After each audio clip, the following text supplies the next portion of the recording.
Yeah.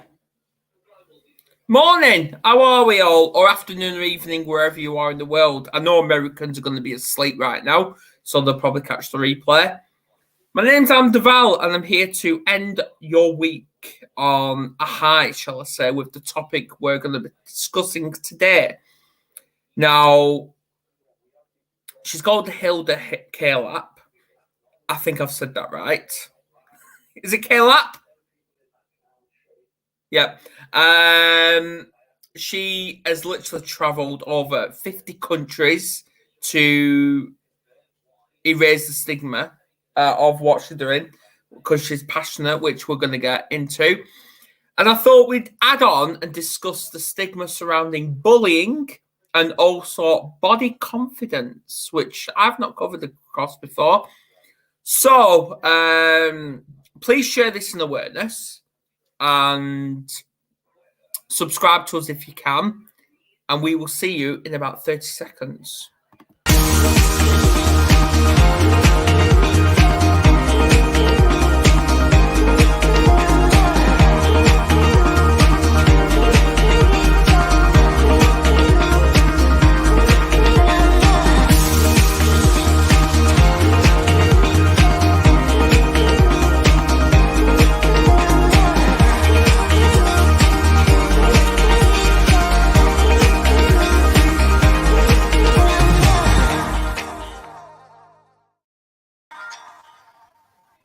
Welcome back. And hello, Hilda. Yeah, hi there, Adam. Nice to be here. Brilliant. Yeah, it's great to be here on your show. I love it. Oh, yeah. And I'm love to share my story and talk a bit about mental health. Yeah. So you've been keeping an eye on what we've been up to? Yeah, I watched the show last night when you interviewed your soulmate. I watched some of that. That was lovely. Oh, brilliant. Yeah, and mental health is such an important issue. There are lots of other shows as well, but it's still a topic that people tend to skirt around and avoid. And I think it's really important to be open about it. So what you're doing is incredible. Thank you. Yeah, I thought before we dive right into who you are, I think I'll throw some quick fire questions at you since you're new to all this. So I'm going to say, are you a night owl or an early bird? Early bird. I'm opposite. My partner's favourite one. Does pineapple belong on pizzas? Yeah. Cats or dogs? Dogs. Okay.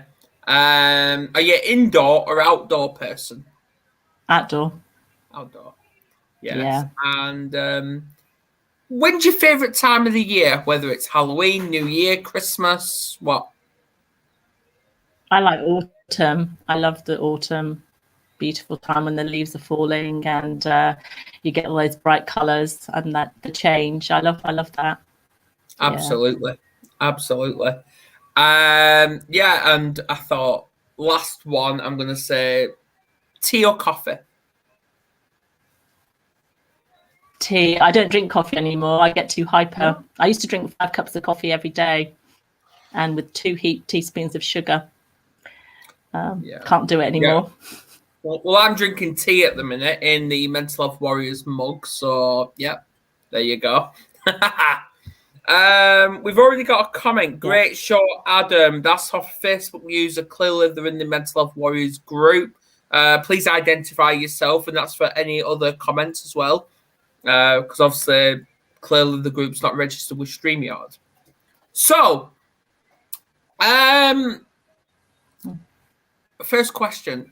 Who is Hilda? Like, where's she based right now and in the world? And what was you like growing up? Yeah, I'm based in Devon in the UK now, lovely part of the country. We lived here for about 6 years, and I grew up in the countryside. I grew up in the Forest of Dean, and before that, though, because my mother is Russian, so I came to the UK when I was 5, A bit like what the Ukrainian refugees are going through now. You know, a lot of them coming over because of war. We came over because of my dad's job. He finished his studies in Moscow and came over to the UK just as a side stop. He was going to go back to my dad was from South America, you see, and he was going to go back to South America after he got his degree in engineering and build bridges back in South America for his people. But and in that time he stayed with his brother in London and got a job, and that's how I ended up living in the UK. So like the refugees that are coming over now from the Ukraine, I was a 5-year-old having to learn English.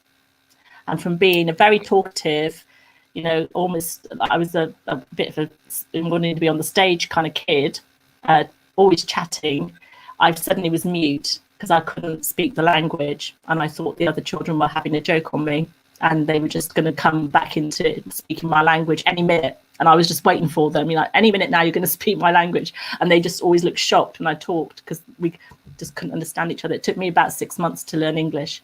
It was a horrible experience. Exactly. Yeah. That's phenomenal. It really is.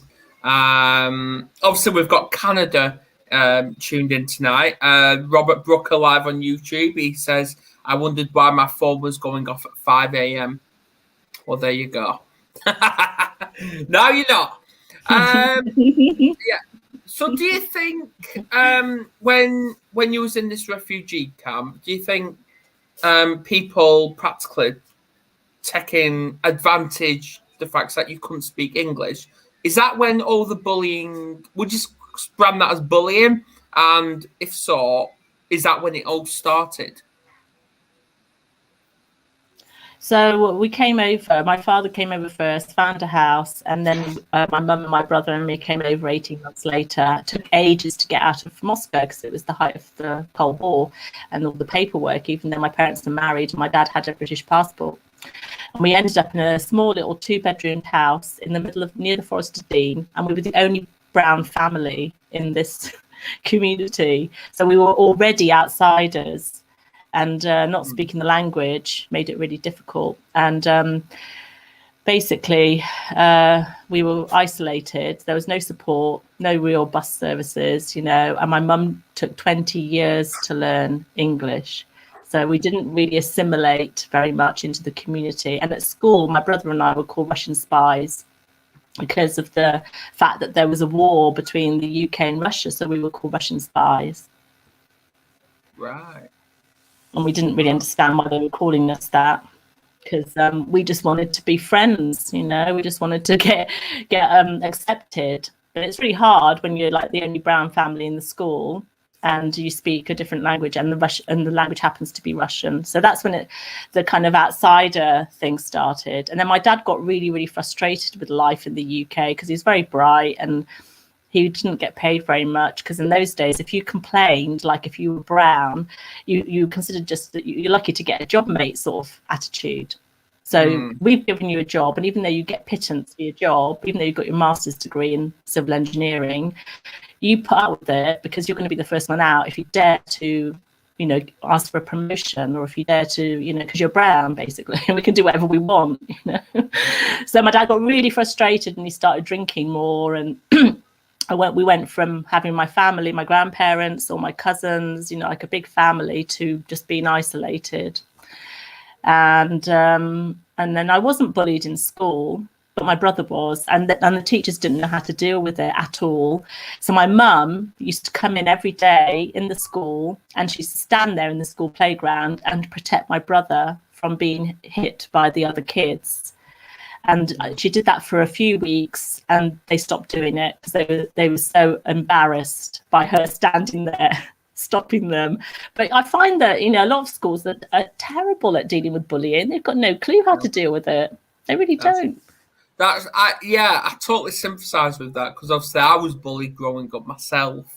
And even though schools have this anti-bullying policy, they don't implement it. They actually, No. Now, I know, without attacking teachers, they're the victims just as much as the kids are.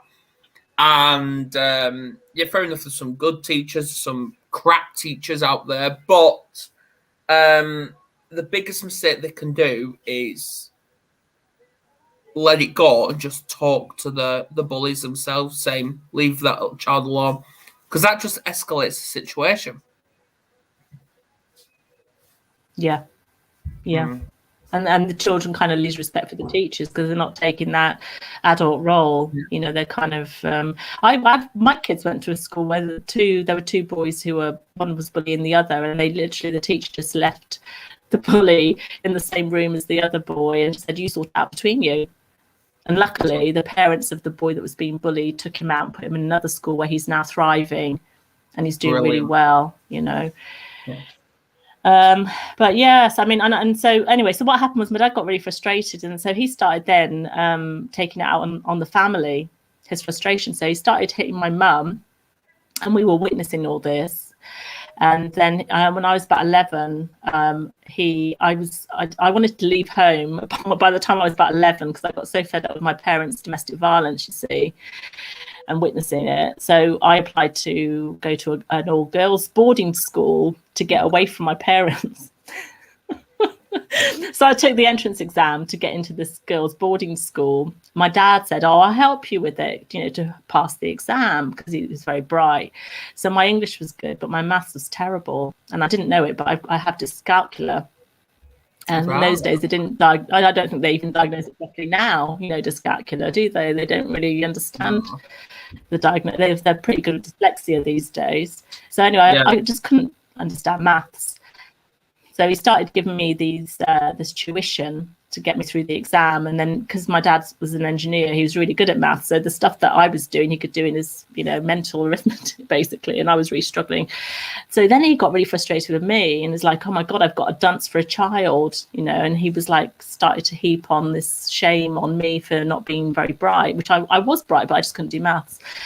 And so then he started hitting me. And I developed this kind of low self-esteem, obviously, because of being hit by my father and being called a dunce by my father.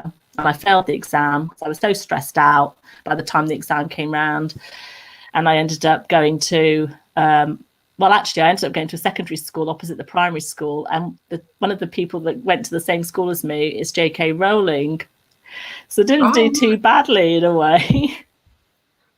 Yeah, because it was quite a good school in some ways. JK we went to the same school, school. And I was friends with her.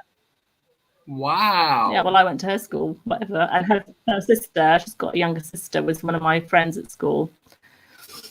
So it ended up being a bit of a good thing in a way, because I wrote about that experience in my new book, Truth Be Told, bit of a plug, about my time with knowing J.K. Rowling and her sister, things that people wouldn't know about, you know, otherwise. So, and I ended up getting like 10 GCSEs, just about scraped through my A-levels, and then I went to university and I got a good degree in English, in English of all subjects, you know, a subject I had to learn when I was 6. So I ended up being, through that whole experience, I ended up becoming really resilient and not taking any nonsense from people, you know, until I hit my 30s, and that's when I got bullied at work. So there was obviously something still going on in my background, and where that situation happened, and I was bullied by a woman manager. I was working for the biggest public relations consultancy in the world. I'll name them, called Weber Shandwick, massive. I was getting £50,000 a year. I was only 33. I was living in Canary Wharf, had a flat, you know, living the life. And I ended up being bullied by this completely psychopathic woman who I call her Kate in my book. That's not her real name. She might know, if she sees this, she might know who she is. But it ended up with me ending up getting burnout and depression and having panic attacks, and just getting myself into a terrible physical and mental state as a result of feeling like a failure. And it took me back to my childhood for the first time in all those years, I suddenly felt like a real failure again. Yeah, well, you're not the failure anyway. Yeah, well, you're not. Well, you're not the failure anyway. You're not. Oh, have you got me on in the background or something? Yeah, I can see you. Yeah, I can see you. Yeah. Yeah. No, I'm not a failure. No, and I think the people that bully, you know, they've got their own, obviously got their own issues, and they're insecure, and they're taking advantage of a situation and abusing their power. And women, especially, one of my things is just not put up with it. And it's really interesting how subtle bullying can be, because you think all bullying is about being, you know, verbally abused or emotionally abused or sexual harassment, which could be by a man or a woman in the workplace. But you don't think about actually those jobs where you're bullied. So like care home jobs, they pay less than £9 an hour. And that's, for me, that's abusing power. That's knowing that most of those jobs are going to go to women. They're very I've worked in a care home for 3 months, so I can talk from experience. And you do your care certificate, which is 15 modules. You dispense medication, and that could kill somebody if you don't do it properly. You're, you know, changing people's soiled pants, washing them, feeding them if they've got learning disabilities, and you get paid less than £9 an hour. Now that is bullying to me. That is greed and taking advantage of women, because women tend not to speak up, and they do those jobs. And, you know, that's wrong. And and there's still a situation where women aren't getting paid for doing exactly the same job as a man does. That is bullying as far as I'm concerned, but it's not classified as bullying. It's just classified as, oh, that's just the way society is. Well, no, actually, society doesn't have to be like that. And I don't put up with it. Exactly. So going on to mental health, we all know what it is and how it can affect us, but what does it actually mean to you as a person? Mental health means having a good, like the glass is half full, keeping the glass half full, you know, so you're not lying there for days, just doing nothing, feeling depressed and low, hating yourself. You know, good mental health is, I've got lots to live for. I'm grateful for everything I have. And I'm going to throw myself at this day and make the best of it, because life is precious. Life is a gift. So it's that kind of attitude to life for me. And it's taken me, you know, a lot of practices to get to that point. One of the key ones is mindfulness, living in the moment. That's helped me get to that point, not to worry about, you know, what someone's thinking about you, what might happen down the line, 2 weeks down the line, coming up with all these rotating thoughts and worst case scenarios used to be in my head all the time. Oh, this could happen. They could say that. This might, you know, no. And I keep a gratitude diary. So every day I write down 5 or 10 things that I'm grateful for. Absolutely. Now, body confidence, I want to touch on that. Now, how did you get into that in the first place? Like, where does your passion stem from? Just for my own self, hating my own body, particularly my legs. Growing up, I had quite hairy legs when I was quite young. Got a lot of hair, you know, so quite a lot of, you know, and I was, when I was about 11, I thought, oh, my legs are so hairy, I'm going to cut my legs. I didn't have a razor. So I actually got into the bathroom and got a pair of massive sewing scissors, and I started hacking at the hair on my legs. And because I was so ashamed of having so much dark hair, and I cut most of it off, but then I did a few more hacks at the end, and I actually cut the skin off. I still got the scar, cut the skin on my leg. So that stopped me from doing it again. But I managed to borrow my dad's razor from time to time and dry it so that he didn't realise I was using it. Things like this, when you're a kid, you know, you're desperate. And then I didn't like, you know, so when I was about 8, I had a wart on my leg, and my dad didn't bother taking me to the doctor because he was too busy. He was like a single breadwinner, so he was always working stuff. So and he trained as a doctor before he became an engineer. He did a year's worth of training, and before he decided to do something, engineering, he got some sulfuric acid, because in those days you could just get like diluted sulfuric acid from the pharmacy, from the chemist. Yeah. And he put it on my wart to try and get rid of it and he used like a little pumice stone, and that was all going fine, and he got rid of it. And then just the very last thing, he just for good measure, he decided to put an extra little bit of the sulfuric acid on my leg, and it ended up giving me an acid burn on my leg, which I've still got to this day. Yeah, the scarf, and it was like being burnt by acid, basically. And I was all night, I couldn't sleep, and my leg was burning. I was in terrible pain, but after about 3 days, it went. So I had this scar on my leg. I'd cut my leg because of the hairy legs, and then I was thinking about I had a little bit of a moustache, and I just didn't know how to I couldn't see any of my peers have these problems. And I just hated my body. I had some stretch marks as well on my thighs, and I was like, "What are these? And has anyone else got them?" And I just totally hated my body, and I wouldn't wear shorts. I was really ashamed of it. That's where the body positivity came in, and people don't understand because they look at you, think, "Oh, she's all right. She's quite pretty," And they just don't realize how much you actually loathe the way you look, because they just look at you just with your clothes on and look at your face and think, oh. And I totally, hated the way I looked. It affected everything, really.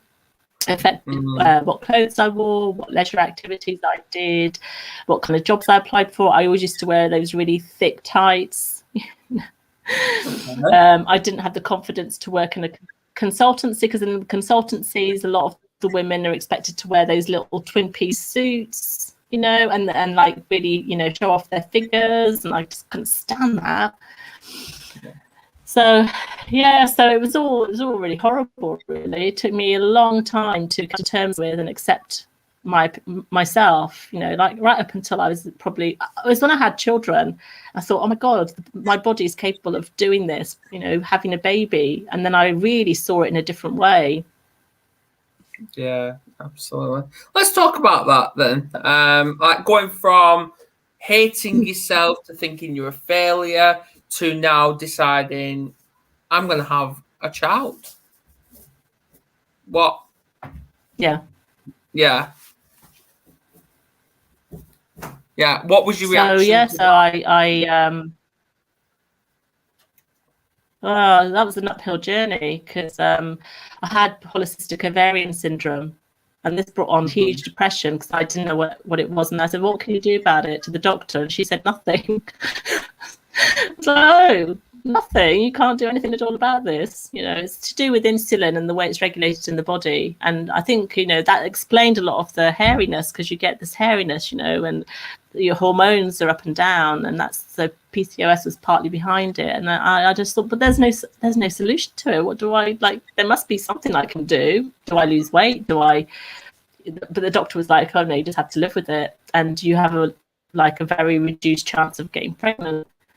So it's, I had to find my own solutions. And actually that was one of the best things that happened, because then I started looking after myself, and I retrained as a holistic health therapist. So I moved from working as a communications manager to thinking, I need to investigate this. And I started studying energy healing and Reiki and other ways, alternative complementary health, to find out how to get myself healthier, because the doctors had no solution. It was always antidepressants, and that's fine for some people, but for me it made me put on weight, and I didn't like it, and I just refused to take them after a while, after a very short time. So then I got pregnant, and when I was 4 months pregnant with my first child, in my late 30s, I had a miscarriage. And that's what set me off on the spiritual path, because I wanted to have answers. So I went to see a psychic about, can you tell me why this happened? Can you give me some answers? And he told me things that nobody would have known. This was when I was about 38, 39. Nobody would have known. And so I thought, oh, you're real, actually. You know what you're talking about. You're not just a fake. Because I was deliberately tight-lipped and quiet about things, and he just knew. And that's when I started becoming more and more spiritual, which was something that I hadn't grown up with, because my father was very left-wing growing, up, and he wasn't religious, and he didn't, follow religion. So I was brought up pretty non-religious, apart from singing, the Christian hymns at school that we had to sing in school. And so when I the whole world of spirituality opened up to me, it was like I didn't feel alone anymore, and I kind of related to very psychic people. And then I started meditating and doing yoga, and that's what saved me in the end. Doing meditation and yoga every day is what saved me from this self-hate and this alcohol dependence, because I was drinking to not feel. People drink and take drugs so they don't have to feel and face and confront themselves and their past hurt and all these memories of being, beaten up and other things, and I had to face it, and that was the best thing. And then it was just I was lucky. I kind of manifested my children. I just said I'm going to have at least 2 children, and it happened. And when I was pregnant with my first daughter, I was about 3-4 months pregnant, and I thought to myself, if I have a girl, I'm going to call her Elsa Sapphire. And she was born with dark blue eyes. So I knew I'd picked the right name for her. And there was a real connection, that we'd maybe had previous lifetimes together, me and her, definitely. So so that's how it happened. It wasn't easy, but I really focused, and then I realized, talking about mental health, how powerful our minds are and our capabilities to create our own lives, and how we're not told this growing up. We're made to feel really small, you're unimportant, you do your 9 to 5 and you work for 40 years and then you retire and you get, and actually, gosh, we're so powerful.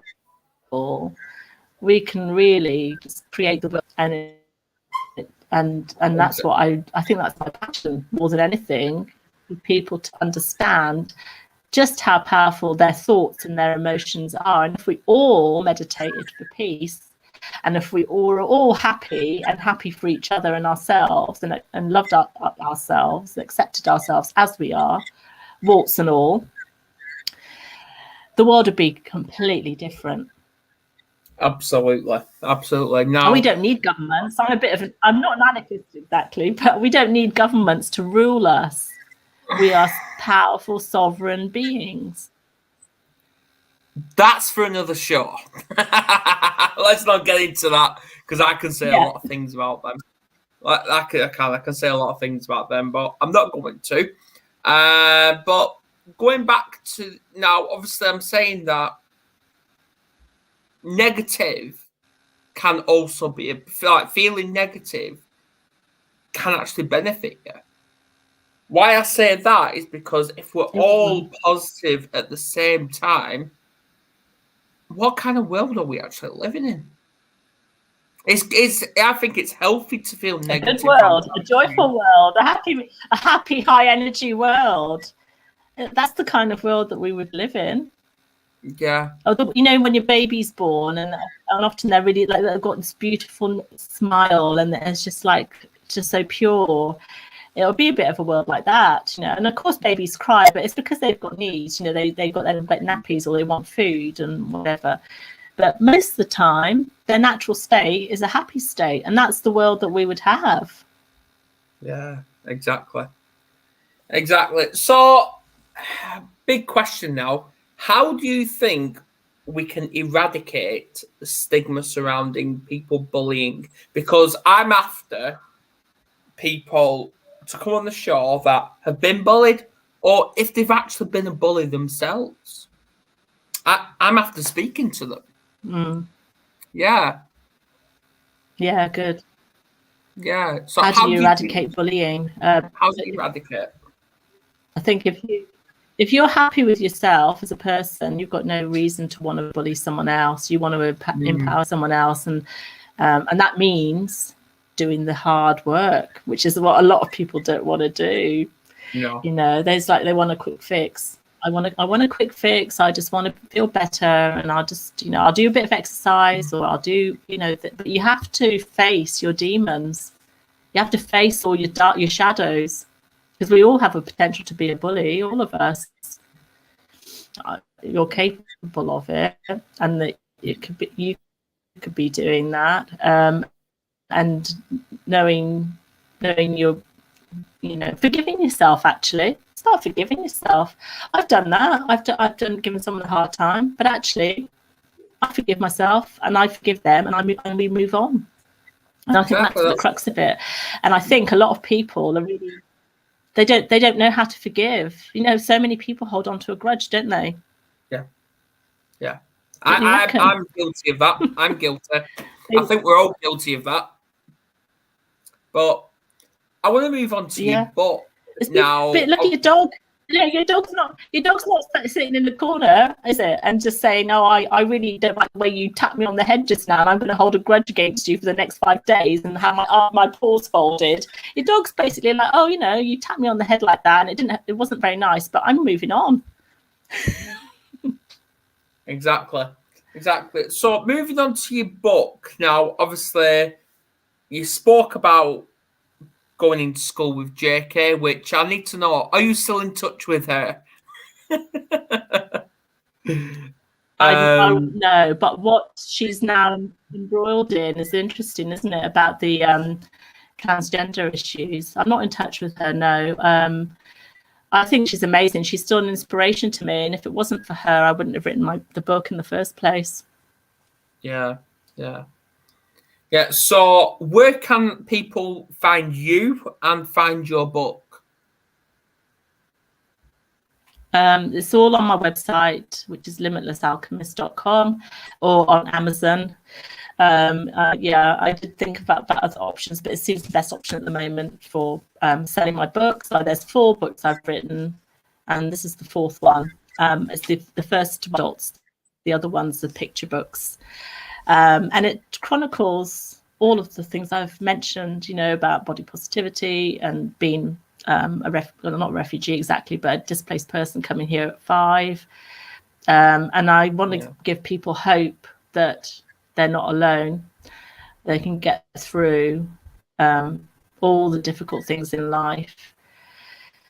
But it's you know, it's a journey. And actually, at the end of each chapter, what I do is I write what I learned from this experience, because I learned lots of things in life through what the lessons that I had, and so that might give people some hope and optimism as well. Absolutely. I know that I felt alone from what I went through, and I if it helps, you know, someone not to feel so alone. And ultimately, it's for women actually as well. I think, you know, it's for women who are going through difficult times and whom are going through situations where they feel like they're not being listened to. You know, women who are going through the court systems, who are facing domestic abuse, who've been sexually assaulted, who can't get their case heard in the courts, or if they do get their case heard in health systems, that just basically let people down. They're not geared to help people, I don't think, and I'm calling for an overhaul. People power, which is, like you said, is probably another show. It is. So, obviously, we'll leave it as that, because I know we're starting to have a bit more technical issues here. So, I want to thank you for coming on. I hope you've enjoyed it, and I hope you can come back at some point. Thank you to all the comments, live and on the replay.